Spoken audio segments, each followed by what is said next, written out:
Assalamualaikum dan selamat sejahtera semua. Pada hari ini kita akan lihat rekod tak lengkap kaedah analisis. Kita akan menghitung hasil dan belanja ya. Jadi cikgu minta kamu tolong rujuk buku teks. Baiklah, kita akan lihat contoh 14 muka surat 54 dalam buku teks ya. Di sini diberi buku perniagaan Rashidah yang tidak menyimpan rekod perakaunan dengan lengkap. Untuk makluman kamu, untuk tajuk rekod tak lengkap kaedah analisis, salah satu perkara ataupun maklumat yang perlu diberi ialah buku tunai. Dia perlu bagi buku tunai. Kalau tak bagi buku tunai, mesti ada maklumat-maklumat penerimaan dan pembayaran. Baiklah, seterusnya diberi juga maklumat-maklumat tentang aset dan liability pada 1 Januari dan juga pada 31 Disember, awal dan akhir aset dan liability.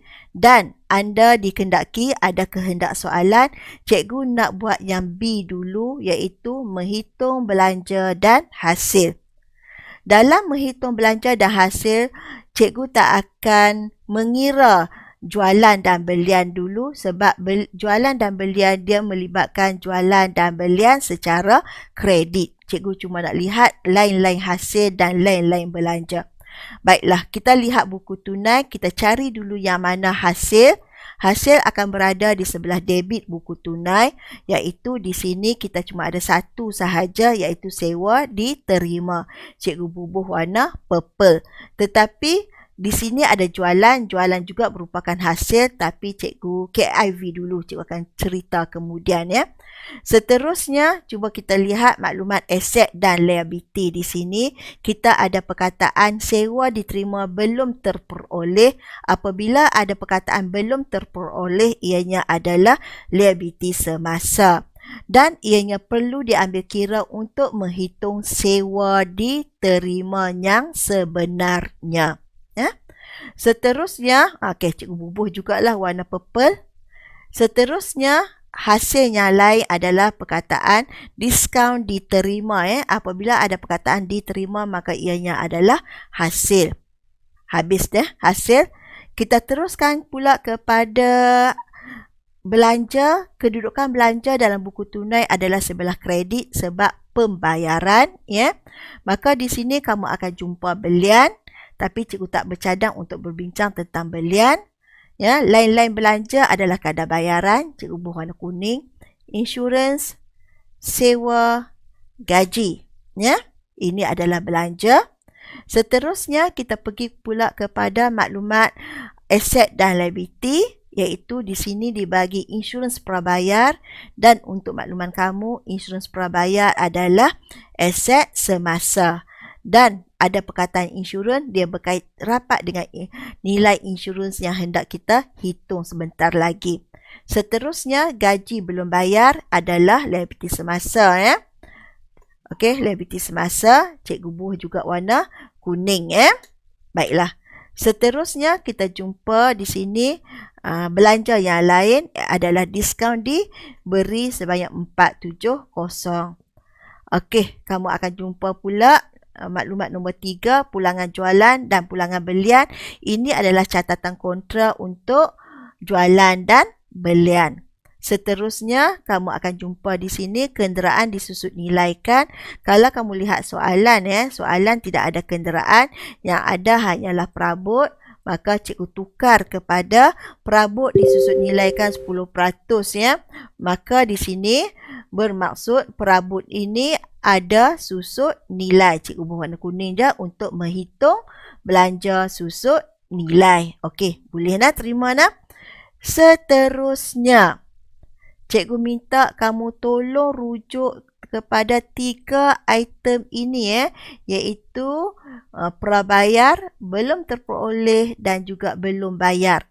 Dan kita lihat pada 31 Disember terlebih dahulu. Sebab kita dah biasa dengan maklumat tambahan pada 31 Disember dalam penyata kewangan milikkan tunggal iaitu apabila ada perkataan prabayar dalam maklumat tambahan yang kamu buat sebelum ini, Ya, bila ada perkataan prabayar pada akhir tempoh perakaunan, bermaksud kita kena tolak. Ingatkan yang tu kan? Tolak. Jadi, apabila ada prabayar pada 1 Januari, maka ianya adalah kamu kena tambah. Tapi kat sini tak ada nilai. Jadi, abaikan tambah ini. Tapi cikgu nak tunjukkan, apabila pada akhir tempoh prabayar tolak, maka pada awal tempoh maka kita kena tambah. Nanti cikgu akan terangkan tajuk ini khusus ya.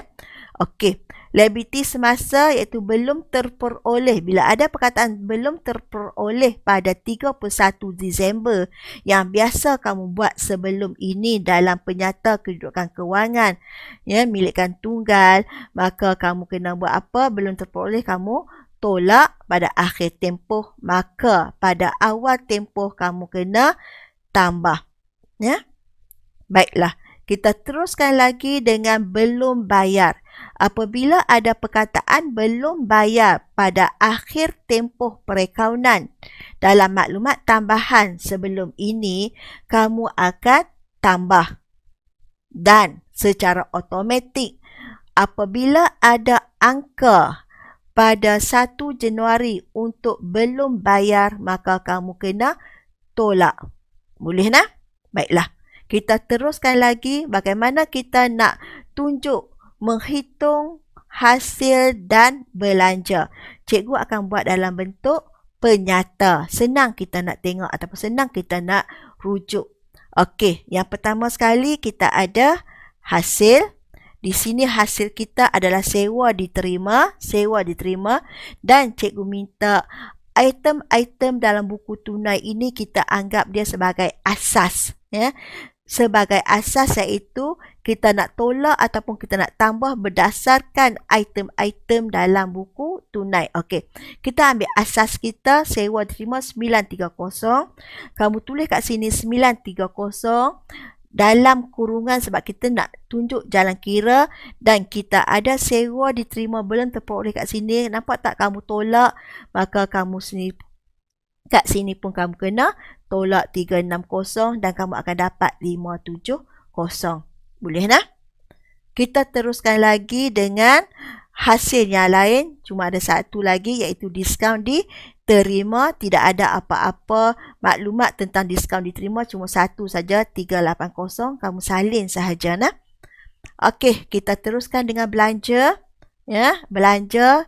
Kita mula dengan kadar bayaran yang cikgu tanda warna kuning 750. So, tak ada apa-apa kan kadar bayaran, dia seorang-seorang saja. Maka kamu tulis kadar bayaran 750. Okey. Seterusnya kita jumpa insurans, ya. Insurans, ada maklumat tentang insurans, maka kita ambil ini sebagai dasar ataupun base dia. Kamu tulis dalam bentuk kurungan sebab nak hitung, ya.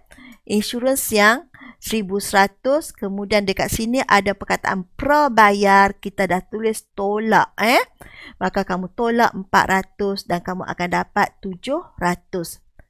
Seterusnya kita jumpa sewa. Ini adalah sewa belanja. Dia tak sama dengan sewa diterima warna purple, ya.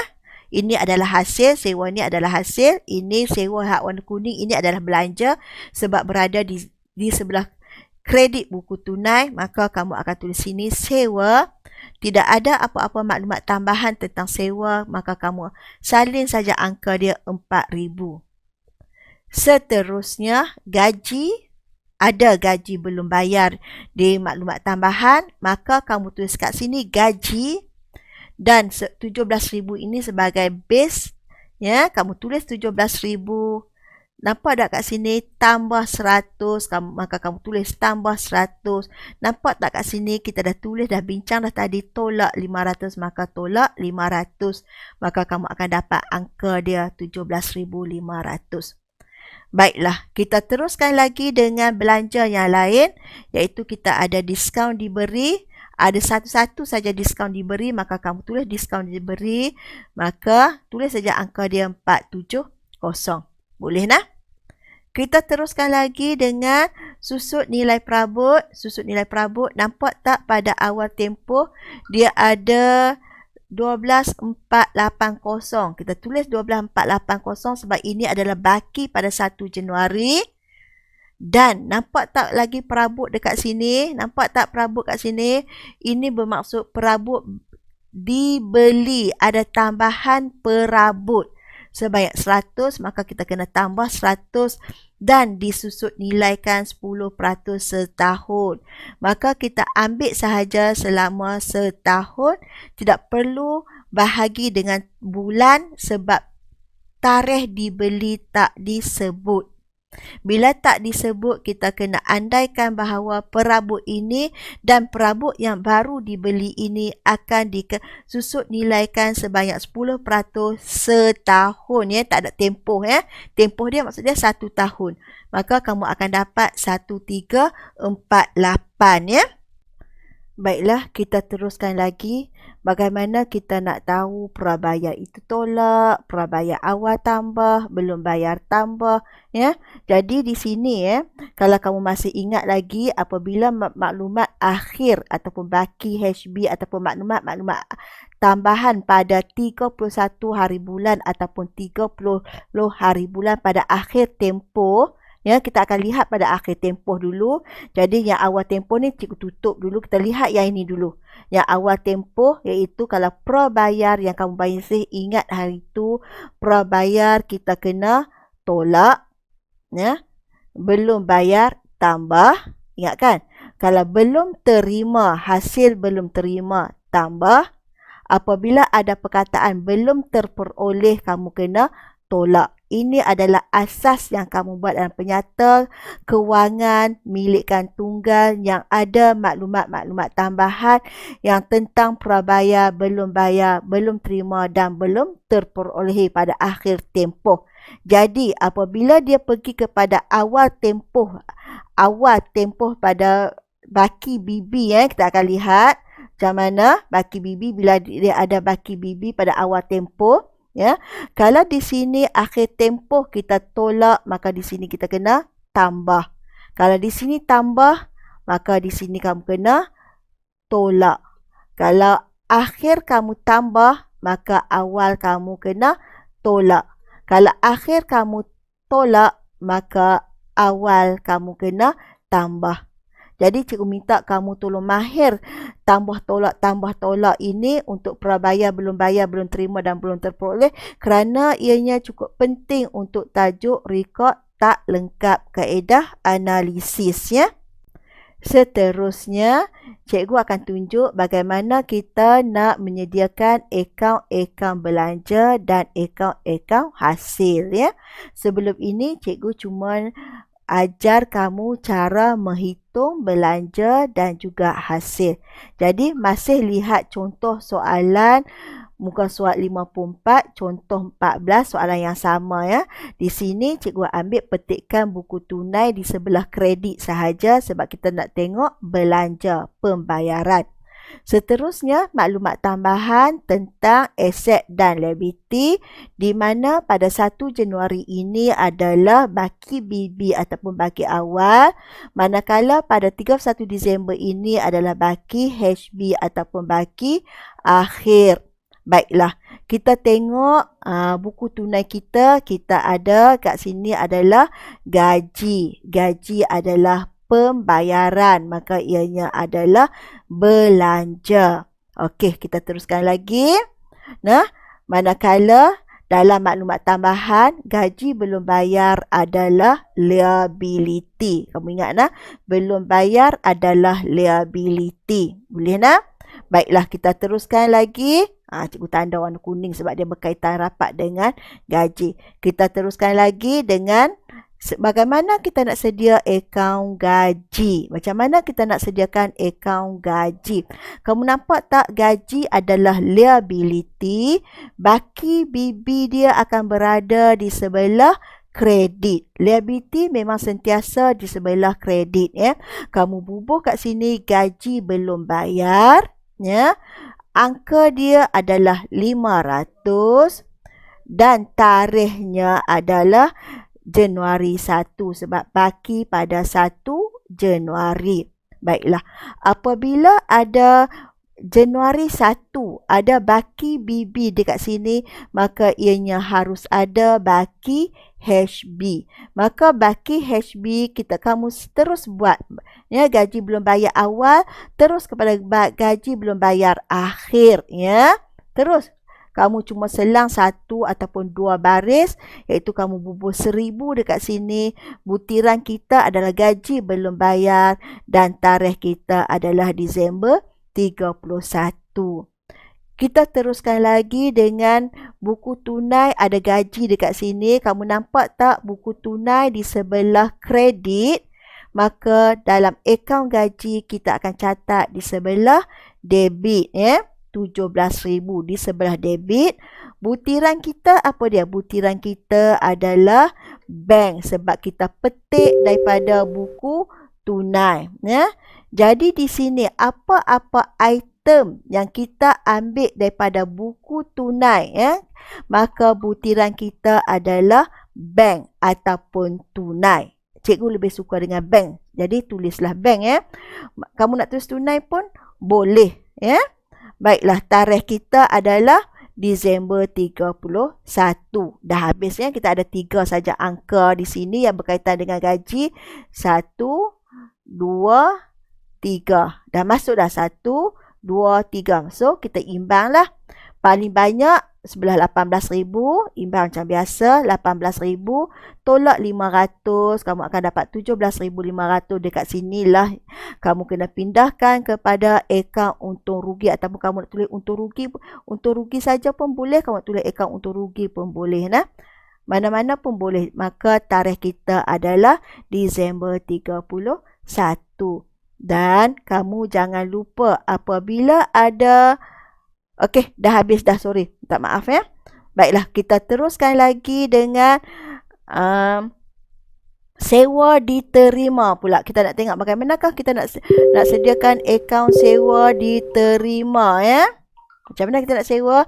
Jadi di sini cikgu ambil petikkan buku tunai di sebelah debit, ya. Sebab debit adalah hasil penerimaan, ya. Dan juga maklumat tambahan 1 Januari dan 31 Disember, di mana 1 Januari ini adalah baki BB ataupun baki awal dan 31 Disember ini adalah baki akhir, ya. Baiklah, kita teruskan lihat, ya. Sewa diterima adalah hasil iaitu penerimaan. Dan kamu cuba lihat di sini yang berkaitan dengannya adalah sewa diterima belum terperoleh. Maka ianya adalah liability. Tanda kuning senang. Baiklah, kita sediakan akaun sewa diterima. Bila dia kata liability, kamu kena ingat, ya, liability baki awal dia berada di sebelah kredit. Ya, baki awal berada di sebelah kredit, ya. Maka kamu akan tulis kat sini di sebelah kredit iaitu sewa diterima belum terperoleh. Nah, sebab sewa diterima belum terperoleh awal adalah ianya adalah liability, maka liability awal akan berada di sebelah kredit. Dan kamu nampak tak? Awal tak ada, ya. Jadi tak ada, cikgu padamlah, cancel. Cikgu saja nak tunjuk bahawa liability awal berada di sebelah kredit. Tapi kita ada liability akhir. Nampak tak? Kita ada liability akhir. Maka kamu terus selang 1 baris ataupun 2 baris, kamu tulis sewa diterima belum terperoleh pada akhir tempoh. Iaitu angka kita adalah 360. Dan tarikh kita adalah Disember 31. Boleh nak? Cikgu ulang sekali lagi. Liability awal akan berada di sebelah kredit. Tapi awal ini adalah tak ada, kosong, dash. Maka cikgu cancel, padam, ataupun kamu tak nak buat pun tak apa, cuma cikgu nak tunjukkan sahaja. Maka baki akhir liability akan berada di sebelah debit. Nah, okey. Kita teruskan lagi dengan sewa diterima penerimaan masuk dalam buku tunai di sebelah kredit. Sebab Ianya berada di sebelah debit buku tunai. Berada di sebelah debit buku tunai bila kita postkan ataupun kita pindahkan ke akaun sewa, ke ledger sewa, maka kita kena letak di sebelah kredit. Okey, tulis 930. Butiran dia apa?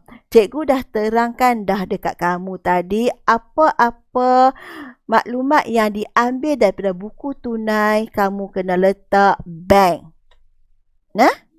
Ataupun tunai, tapi cikgu lebih suka bank, kita letak bank ya. Cikgu ulang sekali lagi.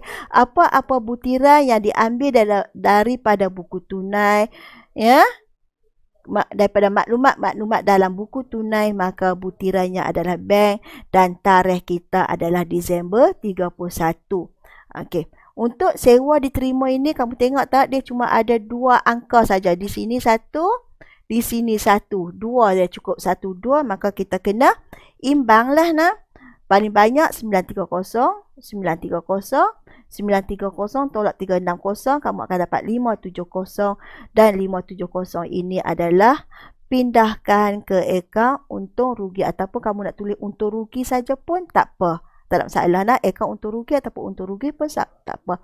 Dan tarikh kita adalah Disember 31 dan kamu lengkaplah tarikh kat sini 2017 ya. Okey, boleh faham nah? Baiklah, cikgu akan berhenti dulu dekat sini. Nanti kita akan sambung lagi bagaimana kita nak sediakan akaun hasil dan akaun belanja. Assalamualaikum dan selamat sejahtera. Bye, jumpa lagi.